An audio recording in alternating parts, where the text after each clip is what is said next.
Welcome to target सरकारी नौकरी। मैं हर्षाद अली, खंड शिक्षा अधिकारी का मॉक टेस्ट नंबर आप 3 देख रहे हैं, जिसमें हम डिस्कस करेंगे सामान्य अध्ययन यानी जनरल स्टडीज़ के 35 प्लस इम्पॉर्टेंट क्वेश्चंस को।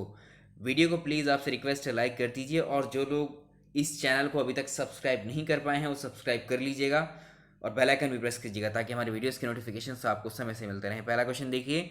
तो मॉक टेस्ट नंबर सेकंड में हमने क्वेश्चन नंबर 30 तक किया था, यहाँ से 31 से शुरुआत करेंगे।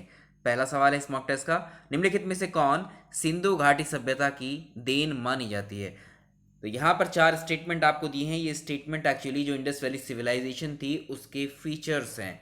ये सिंधु घाटी सभ्यता की विशेषताएं हैं, आपको बतानी है इनमें से कौन सा फीचर था सिंधु घाटी सभ्यता का या देन मानी जाती है। दशमलव पद्धति पर आधारित मापतोल प्रणाली, तो मापतोल की प्रणाली को बहुत अच्छी तरह भली भांति ये लोग जानते थे या इससे परिचित थे। नगर नियोजन यानी इनकी जो टाउन प्लानिंग थी, आपने देखा कैसे किस तरह से सड़कें इनके नगरों में एक दूसरे को समकोण पर काटती थी, ये सड़कें जो थी, और यहाँ पर घर बने होते थे। और जो नालियाँ थी, इन घरों से निकलने वाली नालियाँ जो निकासी थी, नालियों की व्यवस्था भी बहुत ही बेहतरीन मानी जाती है उस समय के हिसाब से। बहुत चौड़ी नालियाँ हुआ करती थी, पूरा एकदम सुव्यवस्थित ढंग से, जो बेस्ट माना जाता है। अगर सिंधु घाटी सभ्यता का हम कंपैरिजन करें उस समकालीन जितनी भी सभ्यताएं हुई थी, तो इसमें जो भारत की सिंधु घाटी सभ्यता है ये नालियों की व्यवस्था यानी ड्रेनेज सिस्टम के लिए सबसे बेस्ट मानी जाती है। तो दूसरा स्टेटमेंट भी सही है। यहाँ पर सीलों का उपयोग किया जाता था यानी मोहरे, मोहरों का चलन था। मोहरों पर पशुपति की आकृति बनी हुई थी, ठीक है, तो सील्स का उपयोग भी होता था। बहुफसलीय कृषि व्यवस्था यानी एक से ज़्यादा फसल बोई जाती थी, उगाई जाती थी, पैदावार की जाती थी। तो ये चारों ही सिंधु घाटी सभ्यता की देन है या इसके इंपॉर्टेंट फीचर है। इसका आंसर हो जाएगा 1 2 3 4 option D. Question number next देखिए। निम्नलिखित कथनों पर विचार कीजिए। पहला कथन है वैदिक संस्कृति या वैदिक कल्चर के संस्थापक आर्य थे, जिसका अर्थ श्रेष्ठ या उत्तम होता है। तो वैदिक संस्कृति के संस्थापक आर्य थे, ये बात बिल्कुल सही है। और आर्य का मतलब होता है, आर्य का मतलब होता है, आर्य शब्द का मतलब होता है श्रेष्ठ या उत्तम या फिर कुलीन या उत्कृष्ट। तो ये पहला स्टेटमेंट बिल्कुल सही हो जाता है। अगला स्टेटमेंट है सर्वाधिक मान्य मत के अनुसार आर्यों का मूल निवास स्थान आल्पस पर्वत के पूर्वी क्षेत्र में था। ऑप्शन में आपको या तो आल्पस पर्वत का पूर्वी क्षेत्र मिलेगा, या ऑप्शन में आपको यूरेशिया मिलेगा, या सेंट्रल एशिया। ये सारी लोकेशन एक ही हैं, आसपास हैं सब, ठीक है। तो ये स्टेटमेंट भी सही हो जाएगा। अगर आपको सबसे वैलिड अगर सही शब्द मिलेगा तो वो सेंट्रल एशिया या मध्य एशिया। तो मैक्स मूलर ने बताया था कि आर्यों का आगमन 1500 ईसा पूर्व में हुआ था, जो कि सेंट्रल एशिया से ये लोग आए थे, मध्य एशिया से। दोनों स्टेटमेंट इसके अकॉर्डिंग सही हो जाते हैं। इसका आंसर हो जाएगा 1 और 2, दोनों कथन सही है। नेक्स्ट सवाल। वास्को डी गामा भारत में कालीकट बंदरगाह पर आया था। कालीकट वर्तमान भारत में किस राज्य में स्थित है। बहुत सिंपल क्वेश्चन है ये, इसका आंसर आप बहुत आसानी से कर सकते हैं। वास्को डी गामा जो भारत पहुंचा था, ये भारत पहुंचा था यहाँ केरल में। केरल में यहाँ पर ये आप जानते हैं समुद्र तट पर बसा हुआ है ये केरल जो है। तो इसमें जो है 20 मई, यहाँ पर याद रखेंगे आप, 20 मई 1498 को ये भारत पहुंचा था। भारत में भी कहाँ पर ये सबसे पहले पहुंचा था, केरल का कोझिकोड है। केरल का कोझिकोड जिला है, कोझिकोड जिला है। इसमें जो कालीकट है, ठीक है, कापड़ गांव है वहां पर, कालीकट इस बंदरगाह पे ये पहुंचा था, ठीक है। ये कहाँ पर है, आंसर हो जाएगा केरल में। यहाँ पर सिंपली आपको इतने बताना है कि कहाँ पर है, केरल में। Next question. Question number next देखिए। मैगस्थनीज के अनुसार चंद्रगुप्त मौर्य के शासनकाल में उपज का कितना भू राजस्व के रूप में लिया जाता था। जो कृषि हुआ करती थी, कृषि में जो भी प्रोडक्शन था उसका कितना भाग लैंड रेवेन्यू के रूप में यहाँ से लिया जाता था। तो ये था 1/4, 1/4 भाग था इसका, 1/4। तो इसका आंसर हो जाएगा ए ऑप्शन। अगला सवाल देखिए। किस अभिलेख में अशोक को बुद्ध शाक्य कहा गया है। तो अशोक को जाना जाता है उसके पिलर्स की वजह से, बहुत सारे शिलालेख अभिलेख उसने जारी करवाए थे। तो इसमें जो है अशोक को उसके अभिलेखों में सामान्यतः जो कहा गया है वो है देवनाम प्रियदर्शी या देवनाम प्रियदर्शी, है ना। तो इसको जो है मॉस्की अभिलेख में बुद्ध शाक्य कहा गया है। मॉस्की अभिलेख में इसको बुद्ध शाक्य भी कहा गया है। और रुद्रदामन के जूनागढ़ अभिलेख में अशोक का नाम अशोक ही मिलता है। ठीक है, अशोक का नाम अशोक हमें रुद्रदामन के जूनागढ़ अभिलेख में इसका मिलता है। तो इसका आंसर हो जाएगा बी। नेक्स्ट सवाल, किस अभिलेख से ये पता चलता है कि कलिंग विजय के समय वहां का राजा नंदराज हुआ करता था? अशोक ने अपने राज्य अभिषेक के 8वें वर्ष में यानी 261 ईसा पूर्व में कलिंग पर विजय प्राप्त की थी और इस विजय का उल्लेख उसने अपने 13वें शिलालेख में किया था। ठीक है, हाथी गुम्फा अभिलेख जो था, हाथी गुम्फा अभिलेख से ये पता चलता है कि कलिंग विजय के समय वहां का राजा नंदराज था। ऑप्शन सी बिल्कुल करेक्ट आंसर इसका रह जाएगा। नेक्स्ट सवाल देखिए, किस वर्ष जेम्स प्रिंसेप ने ब्राह्मी लिपि को पढ़ा और अशोक की पहचान पियदस्सी के नाम से की थी? तो इस क्वेश्चन को आंसर को अभी हम देख चुके हैं। 1837 ईस्वी में, 1837 ईस्वी में जेम्स प्रिंसेप ने ब्राह्मी लिपि को पढ़ा था और अशोक की पहचान इसने पियदस्सी के नाम से की थी। तो इसका आंसर हो जाएगा, देखिए, ऑप्शन बी। और अशोक के जो अभिलेख हुआ करते थे वो किस भाषा में थे? तो उसके लगभग सभी जितने भी उसके शिलालेख या अभिलेख थे वो प्राकृत भाषा में थे। दो भाषाओं में थे, प्राकृत भाषा और दूसरा लिपि थी ब्राह्मी लिपि। ठीक है, प्राकृत भाषा में थे और ब्राह्मी लिपि में थे। नेक्स्ट सवाल, भारत के किस वायसराय को भारत का रक्षक कहा जाता है? भारत का रक्षक और विजय का संचालक कहा जाता है sir John Lawrence. Sir John Lawrence को कहा जाता है। इसका ऑप्शन बी सही आंसर है। ठीक है, नेक्स्ट सवाल, निम्नलिखित में से किस वायसराय के कार्यकाल के दौरान स्वामी विवेकानंद द्वारा बेलूर में रामकृष्ण मिशन की स्थापना की गई थी? ये क्वेश्चन हम पहले कर चुके हैं। रामकृष्ण मिशन की स्थापना की गई थी एलिगन द्वितीय के समय। ऑप्शन बी सही आंसर है इसका। और चलिए अब नेक्स्ट क्वेश्चन की तरफ चलेंगे। कांग्रेस के द्वारा संपूर्ण देश में सबसे पहले स्वतंत्रता दिवस कब मनाया गया था? 15 अगस्त 1947 को तो ये आप सभी जानते हैं। इस दिन देश स्वतंत्र हुआ था भारत। इससे पहले ही एक दिन को जो है स्वतंत्रता के रूप में पहले मना लिया गया था। तो ये वर्ष आपको बताना है। ठीक है, वर्ष बहुत इंपॉर्टेंट है ये। तो ये है 26 जनवरी 1930। 26 जनवरी 1930 है ये वर्ष। इसी साल जो है संपूर्ण देश में स्वतंत्रता दिवस का आयोजन किया था कांग्रेस के द्वारा। ऑप्शन सी इसका सही आंसर है। नेक्स्ट सवाल देखिए, भारतीय संविधान के किस अनुच्छेद के तहत अंतर्राज्यीय जल विवाद, जो इंटर स्टेट वाटर डिस्प्यूट हैं, इनको निपटाने के लिए कौन से संविधान के अनुच्छेद में प्रावधान किए गए हैं? तो ये आर्टिकल 262 है, बहुत इंपॉर्टेंट है ये। आर्टिकल 262 के अंतर्गत अंतर्राज्यीय जल विवादों से निपटने के लिए संसद ने दो कानून बनाए थे। एक तो 1956 में जिसे हम कहते हैं नदी बोर्ड अधिनियम या रिवर बोर्ड एक्ट, और दूसरा था अंतर्राज्यीय जल विवाद अधिनियम, जो कि दोनों ही 1956 में आए थे। इनको याद रखिएगा। नेक्स्ट सवाल, अंतर्राज्यीय परिषद यानी इंटर स्टेट काउंसिल्स के संबंध में निम्नलिखित कथनों पर विचार कीजिए। इनका गठन आर्टिकल 262 के तहत होता है। जो इंटर स्टेट काउंसिल या अंतर्राज्यीय परिषद होती है ये आर्टिकल 262 के तहत इनका प्रावधान किया गया है? नहीं, यह आंसर है गलत। पहला स्टेटमेंट तो गलत हो जाता है। ये 262 के तहत नहीं जबकि 263 के तहत किया गया है इनका प्रावधान।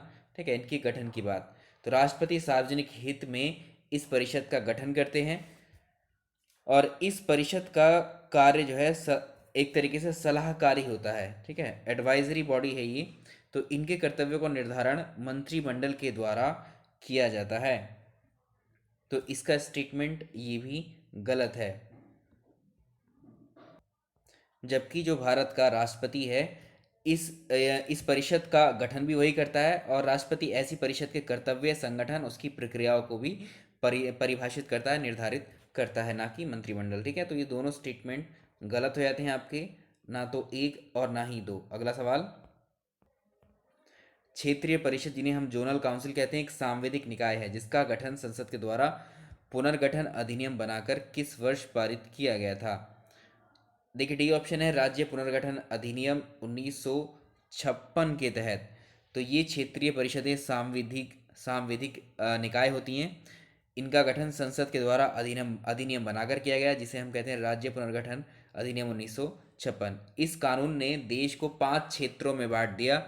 उत्तरी, ठीक है, उत्तरी क्षेत्रीय परिषद इस तरह से, और पूर्वी क्षेत्रीय परिषद, मध्य क्षेत्रीय परिषद, पश्चिमी और दक्षिणी। तो ये 5 हैं, यानी पूर्व, पश्चिम, उत्तर, दक्षिण और मध्य। ये 5 जोनल काउंसिल्स बनाई गई हैं। और क्षेत्रीय परिषद के जो सदस्य होते हैं कुछ इस तरह के होंगे। केंद्र सरकार का जो गृह मंत्री है ये इसका अध्यक्ष भी होता है। क्षेत्र के सभी राज्यों के मुख्यमंत्री भी इसके सदस्य होते हैं। ये भी सब याद रखना है आपको। नेक्स्ट क्वेश्चन, संविधान के किस संविधान के अनुच्छेद 352 के तहत राष्ट्रपति युद्ध, बाह्य आक्रमण, सशस्त्र विद्रोह के आधार पर राष्ट्रीय आपातकाल की घोषणा कर सकते हैं? इनमें से जो तीसरा वाला सशस्त्र विद्रोह, आर्म रिबेलियन, इसको किस संविधान संशोधन के द्वारा शामिल किया गया? बहुत अच्छा क्वेश्चन है, अक्सर पूछ लिया जाता है। तो अनुच्छेद 352 के तहत आपको पता है भारत के राष्ट्रपति जो है आपातकाल की घोषणा करते हैं, जिसमें युद्ध, बाह्य आक्रमण और सशस्त्र विद्रोह को बेस माना जाता है। 1978 में 44वां संविधान संशोधन अधिनियम आया था। ऑप्शन बी देखिए, 44वां संविधान संशोधन अधिनियम था, ऑप्शन बी की बात कर रहे हैं। इसके तहत जो है संविधान में आंतरिक अशांति था, इस शब्द की जगह पहले आंतरिक अशांति था, इसको हटाकर सशस्त्र विद्रोह से रिप्लेस किया गया इस शब्द को। ठीक है, तो इसको आप याद रखेंगे, बी ऑप्शन। अगला सवाल, भोपाल गैस त्रासदी के संदर्भ में निम्नलिखित कथनों पर विचार कीजिए। जो भोपाल गैस ट्रेजिडी हुई थी ये घटना किस वर्ष हुई थी? ये घटना साल 1984 में हुई थी। स्टेटमेंट बिल्कुल सही है। ये घटना मिथाइल आइसोसाइनेट नामक गैस के रिसाव के कारण हुई थी। जी हाँ, मिथाइल यूनियन कार्बाइड, ठीक है, यूनियन कार्बाइड नाम की कंपनी थी भोपाल में, और इस कंपनी में एक टैंक था जिसमें मिथाइल आइसोसाइनेट भरी हुई थी।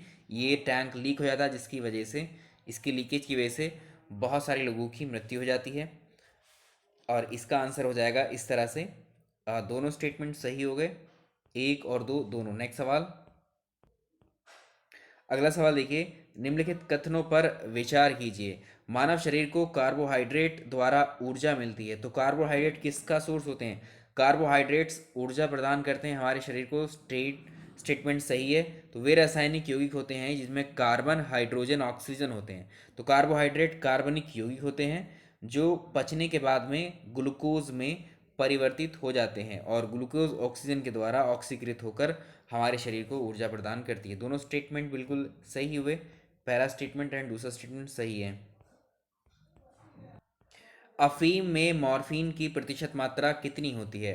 तो अफीम का जो पौधा होता है, अफीम के पौधे से जो दूध निकलता है उसको बोलते हैं हम हेडेक्स। अफीम के पौधे का जो दूध होता है इसको हेडेक्स बोलते हैं। इस हेडेक्स को सुखाकर बनाया जाता है एक पदार्थ, जिसका सेवन करने से नशा होता है एक्चुअली। और इस अफीम में जो है 12% तक जो है मॉर्फिन पाई जाती है। ठीक है, तो जिसे हम प्राकृतिक, एक तरीके से इसका संश्लेषण करने के बाद में हेरोइन, जो आपने सुना होगा हेरोइन, ठीक है, ड्रग है, ये बनाई जाती है। तो अफीम में मॉर्फिन की मात्रा 12% रहती है। नेक्स्ट क्वेश्चन देखें, जब कार्बन का परमाणु ऑक्सीजन की कम मात्रा के कारण अपूर्ण रूप से जलता है तो कौन सी गैस का निर्माण होता है? तो ऑक्सीजन की उपस्थिति में जब कार्बन का परमाणु या किसी चीज़ को जलाया जाता है तो कार्बन डाइऑक्साइड का निर्माण होता है। लेकिन जब कार्बन का परमाणु ऑक्सीजन की कम मात्रा में जलाया जाता है, यानी कि जब कंबशन कंप्लीट नहीं होता है, अपूर्ण कंबशन, तो अधूरा जलता है वो, तब कार्बन मोनोऑक्साइड निकलती है। अधूरा जलेगा, अधूरा जलेगा कोई ईंधन, तब कार्बन मोनोऑक्साइड बनेगी यानी CO बनेगी, और पूरा कोई दहन होगा तब CO2 कार्बन डाइऑक्साइड बनेगी। अभी फिलहाल इसका आंसर है ए। क्वेश्चन नंबर नेक्स्ट देखिए, निद्रा रोग जिसे आप स्लीपिंग सिकनेस कहते हैं, ये टिप रेनोसा नामक प्रोटोजोआ के कारण होती है। ये रोग किसके द्वारा संक्रमित होता है, किसके द्वारा फैलता है? तो स्लीपिंग सिकनेस जो ट्रिपिनो ट्रिपिनोसोमा होता है, ठीक है, ट्रिपिनोसोमा, इसको इसको हटा लेंगे। ट्रिपिनोसोमा नामक एक प्रोटोजोआ के कारण होता है। ये एक परजीवी है जो जो सीसी मक्खी होती है ना, सीसी मक्खियों के शरीर में ये रहता है। तो इन मक्खियों के काटने से जीवाणु शरीर में दर्द और कमजोरी महसूस होने लगती है, और रोगी दिन में भी जो है नींद से एक तरीके से बोझिल महसूस करता है, अपने आप को ऊँगता रहता है इधर उधर सोने के लिए। ठीक है, तो ये इसका आंसर हो जाएगा ये एक मक्खी का वाहक होता है, मक्खी वाहक होती है इसकी। इसका आंसर बी ऑप्शन। नेक्स्ट सवाल देखें। कवक जिसे आप फंजाई कहते हैं, ये किससे अपना भोजन ग्रहण करता है? यीस्ट आपने देखा होगा, यीस्ट और मशरूम ये क्या होते हैं? फफूंद, इनको बोलते हैं फफूंद या कवक कहलाते हैं। यीस्ट और मशरूम, मशरूम की सब्जी आपने खाई होगी, आपने देखा होगा बारिश के दिनों में इस तरह से कुछ ऐसे वाइट वाइट कलर के एक पौधा होता है ये, ठीक है। ये आपको देखा होगा, आपने खाने में भी इसको ज़रूर खाया होगा, मशरूम जो है ना। तो एक्चुअली ये कवक ऐसी श्रेणी का पौधा है जिसमें पर्णहरित कहते हैं उसको, क्लोरोफिल को। क्लोरोफिल इनमें नहीं होता, ठीक है। तो क्लोरोफिल के अभाव में इसमें जो है प्रकाश संश्लेषण की क्रिया तो नहीं होती है, याद रखेंगे इसको। इसलिए ये अपना भोजन स्वयं नहीं बना पाते। तो ये विभिन्न प्रकार के जितने जैविक पदार्थ होते हैं, जैसे गोबर हैं, सड़े गले फल हैं, सब्जी हैं, इनसे अपना भोजन ग्रहण करते हैं। इसका आंसर हो जाएगा, देखिए 51 का आंसर डी। तो गोबर, सब्जी, सड़े गले फल, इनसे ही जो है अपना भोजन ग्रहण करते हैं। साइनोबैक्टीरिया जिसे आप नील हरित शैवाल कहते हैं, ये होता है एक्चुअली ब्लू ग्रीन एल्गी, ठीक है। इसको बताना है किस जगत से संबंधित है। तो ये है मोनेरा जगत से। क्वेश्चन कई बार पूछा हुआ है। तो मोनेरा जगत के अंतर्गत हम प्रोकैरियोटिक जीवों को रखते हैं, जिसमें बैक्टीरिया आते हैं आपके, ठीक है। आर्की बैक्टीरिया आते हैं, साइनोबैक्टीरियाज आते हैं। Next question. अगला क्वेश्चन देखिए, मशरूम। मशरूम क्या होते हैं? मशरूम एक कवक होते हैं, याद रखिएगा, फंजाई होते हैं, जिनको हम व्यापक रूप से सब्जी में इस्तेमाल करते हैं अपने भोजन में। पक्षियों के बारे में अध्ययन करने वाले विज्ञान को क्या कहा जाता है? यानी स्टडी ऑफ बर्ड्स किसको बोला जाता है? ये होती है ऑर्निथोलॉजी को ही कहते हैं, पक्षी विज्ञान। निम्नलिखित कथनों पर विचार कीजिए। गाजर के रंग का निर्धारण कौन करता है? कैरोटीन के कारण होता है। स्टेटमेंट देखिए, हाँ बिल्कुल सही। चुकंदर का रंग का निर्धारण जो है विटामिन की उपस्थिति, जो चुकंदर का रंग है इसका निर्धारण विटामिन की उपस्थिति के कारण होता है। स्टेटमेंट सेकंड भी सही है। तो इसमें जो है थर्ड, टमाटर का रंग जो है लाइकोपीन के कारण होता है, ये भी ठीक है। तो टमाटर का रंग लाइकोपीन के कारण, गाजर का रंग कैरेटीन के कारण, और चुकंदर का विटामिन आदि की उपस्थिति के कारण ये रंग होते हैं रेड, ठीक है। तो इसका आंसर हो जाएगा, सारे ठीक हैं ये, 1 2 और 3। नेक्स्ट सवाल। हवाई द्वीप या हवाई आइलैंड किस प्रकार के द्वीप का उदाहरण है? एक्चुअली ये ज्वालामुखी द्वीप है, वॉल्केनिक आइलैंड है, ये ज्वालामुखी द्वीप है, ये वॉल्केनिक। तो अल्यूशिन और जो हवाई द्वीप है ये ज्वालामुखी द्वीप के उदाहरण है। नेक्स्ट क्वेश्चन देखिए, वॉल्केनिक आइलैंड। यहाँ कुछ संधि दी गई हैं आपको लिस्ट वन में, लिस्ट टू में, वो किस देश के बॉर्डर के बीच में है या किस देश में है? तो डोवर जल संधि जो है, डोवर जल संधि, पहला देखिए, डोवर जल संधि कहाँ पर है? ये एक इंग्लिश चैनल और उत्तरी महासागर है, ये इंग्लैंड और फ्रांस में है ये जल संधि या वाटर चैनल। ये जिब्राल्टर जल संधि कहाँ है? स्पेन और मोरक्को के बीच में है। फ्लोरिडा जल संधि अमेरिका और क्यूबा के बीच में। हडसन जल संधि कनाडा में है। तो ये ऑलरेडी सुमेलित है आपके लिए। नेक्स्ट, टिकी टीटीकागा झील किन दो देशों की सीमा पर स्थित है? टीटीकागा झील किन दो देशों की सीमा पर स्थित है? बहुत इंपॉर्टेंट अच्छा क्वेश्चन है ये। तो जो पेरू है, और पेरू और बोलीविया, ऑप्शन डी, पेरू और बोलीविया की सीमा पर स्थित है टीटीकागा झील। विश्व की सबसे ऊंची नौकागम्य झील है, ठीक है। इसका आंसर आपका डी रहेगा। अगला सवाल देखेंगे। यूरोप की यूराल और वोल्गा नदी किस झील में जाकर के गिरती हैं? यूरोप की यूराल नदी और वोल्गा रिवर किस झील में जाकर गिरती हैं ये? इसका आंसर होगा कैस्पियन सागर में। कैस्पियन सागर में ये झीलें गिरती हैं। तो कैस्पियन सागर विश्व की सबसे बड़ी झील है, जो कि खारे पानी की झील है, ठीक है। तो इसमें उत्तर से जो है यूराल और वोल्गा नदियाँ आकर गिर जाती हैं। नेक्स्ट क्वेश्चन देखें। क्वेश्चन नंबर नेक्स्ट देखिए, विश्व की सबसे बड़ी मीठे पानी की झील उत्तरी अमेरिका के किन दो देशों के बीच में स्थित है? तो उत्तरी अमेरिका में जो महान झील है, दी ग्रेट लेक जो है, ग्रेट लेक्स के अंतर्गत 5 झीलें आती हैं। कौन कौन सी झीलें? Superior lake, Huron lake, Michigan lake, Ontario lake, Erie lake. तो ये 5 झीलें हैं।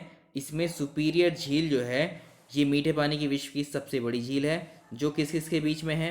इसका आंसर हो जाएगा अमेरिका और कनाडा, ठीक है। इसको याद रखेंगे, अमेरिका और कनाडा। नेक्स्ट, जब किसी कार्य में आवश्यकता से अधिक व्यक्ति शामिल होते हैं तो ऐसी स्थिति में कौन सी बेरोजगारी उत्पन्न होती है?